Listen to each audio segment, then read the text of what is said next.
Ariel Helwani post-fight at UFC 152 alongside Greg Jackson as he sees Jon Jones walk by him with... Beyonce was the greatest of all time. Beyonce. Jon's out of his mind. I love him, though. Is that an inside joke that we're on the outside of? Probably so, yeah. I'm not sure who's on the inside of it, but okay. Well, Jon Jones just picked up another huge win, defeating Vitor Belfort via submission. Let's talk about the first round as something just broke behind us. How nervous were you when Vitor had that armbar and it appeared that he may have popped his arm, Jon Jones? Yeah, I was a little concerned at first, and then when I saw we were in trouble, I was very concerned. We'd actually trained that armbar, and Vitor was just so good, and he's so fast at it. He was right on there. So I was really concerned, but when I saw him stand up and start to shrug a little bit, I knew Jon had the right mental attitude to get out of there. And I think it's a testament to how tough he is, because, man, Vitor was incredible tonight. I thought he fought great, and just locking on that arm and almost submitting, it was very nerve-wracking, I think, for our entire corner. But, you know, he showed his toughness, went through, and then relaxed, passed the guard like he was supposed to, and then was able to finish in the fourth. What did Jon do wrong to put himself in that position? He didn't do much wrong. He just let his hips. Sometimes it's little things, and he let his hips creep up to the side. And Vitor has an amazing transition between the time that he is dead on and the time he goes 90 degrees. So he cuts 90 degrees incredibly well with his legs, and then zoop right up into the armbar. So it wasn't anything that Jon did wrong. It was more what Vitor did right. Vitor was an incredible armbar, and he did it very, very well. How banged up is that arm right now?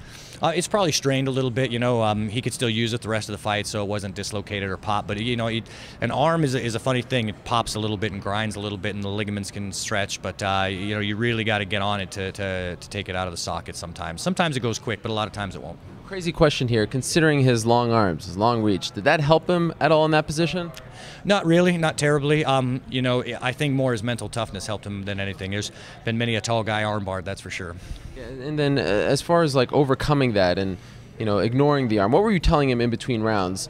You know, obviously he wasn't 100% at that point, but he was still pretty damn good. In the second round, I think he said, my arm, and I did what I always do, which is say to hit him with the arm. So in honor of our great friend GSP, it was said hit him with the groin. I said to Jon, we'll just hit him with your arm. So that's that's to get back in the mentality, you know what I mean? Like you sit down and you're very nervous. This happened to my body. I haven't had this happen before. It's a scary place. And so as a coach, your job is to calm them down and refocus them. Listen, you need to go, you need to flow, you need to forget this. We'll worry about this later. And, you know, it's very important because you're dealing with at that point, a psychological linchpin. Like if you do the wrong thing, you can go downhill quickly. Was Vitor tougher than you thought he would be? No, I knew he was going to be tough. I was so impressed by him. He's an amazing fighter. He's such a nice guy, too. And, yeah, I have all the respect in the world for him. What about the finish? It developed rather quickly. Was that something you were looking for? Yeah, I wanted Jon to pass the guard a little earlier. Jon was doing his ground and pound, which is good, but I think it was in the second or third round. I can't remember right now. I wanted him to pass the guard because I knew Vitor was very dangerous in that guard, and I didn't want him to sit in there. I wanted him to pass the guard, so I asked him to pass the guard, but he was still working his ground and pound, which is okay. And then finally, when he got it all the way, he did pass to half, and Vitor has a great guard game. He got right back in there, and finally, when Jon was able to pass it all the way, we were able to win. Vitor pulled guard a lot. Did that surprise you?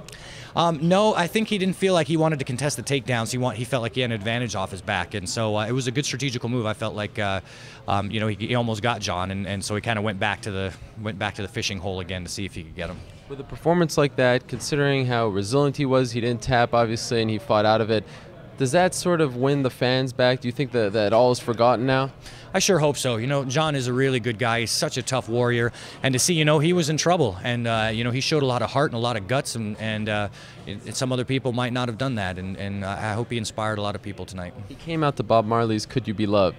What message was being sent there? I think he was asking if he could be loved. And I think that was a good message to send at that juncture. He loves reggae, and who doesn't love reggae? It's awesome. So yeah, you know, you don't have to get like wild and pumped up. You know what I mean? You just have to fight from a place of happiness and of what's the word? It's not a happiness like I'm happy, but it's a happy like come on. You know what I mean? There's a joy in that, and that I think is even the fighters that look angry, they're always looking for that joy in their chest when they're fighting. That really it's hard to describe it if you haven't felt it, but it's a really powerful feeling. Finally, I believe Greg Jackson, the sport killer, finished the night 3-1, 2 awards. You got the sub of the night and the KO of the night. Of course, Cub Swanson looked fantastic. What message was sent here tonight? Well, it's 3-2, but I guess the message was that my team is here to fight, you know, and we're here to try to put on the best fights that we can. You know, we don't fight conservatively. None of my guys did. We fight to win, and if winning means tapping you out, it means tapping you out. If it means you know, knocking you out, like Cub Swanson got another beautiful knockout of the night, we're there to win. And you know, you can say all you want about us, but we're going to come to perform and do our best every time. For the record, the guys who spent a full training camp with you were 3-0.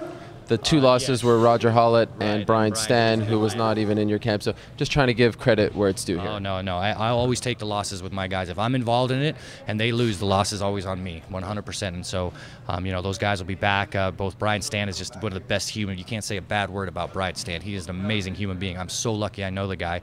And Roger Hollett, you know, he was going to fight him and then he wasn't. And then he came in and fought his heart out on short notice. And I love that guy to death, too. He's got a great future ahead of him. Thank you so much for the time, Greg, and congrats on a huge night for you. Thank you very much.